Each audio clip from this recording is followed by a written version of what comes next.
A Consellería do Mar, a través de Portos de Galicia, destinou no que vai de ano máis de 670.000 euros a tarefas de conservación e mantemento de instalacións portuarias nos peiraos da zona norte, os comprendidos entre Ares e Rianxo. Unhas cifras de gasto en conservación e mantemento que se sitúan moi por enriba das acadadas no mesmo período durante o pasado exercicio.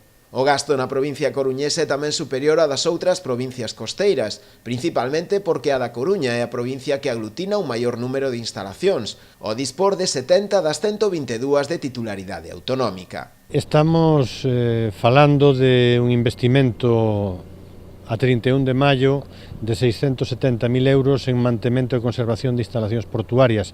As instalacións portuarias da provincia da Coruña, da zona administrativa centro de Portos de Galicia, son 70 dun total de 122, e nós este ano, como decía, vimos de facer un investimento ata o día de hoxe de 670.000 euros, o cual supón un incremento importante respecto ao mesmo período do ano pasado.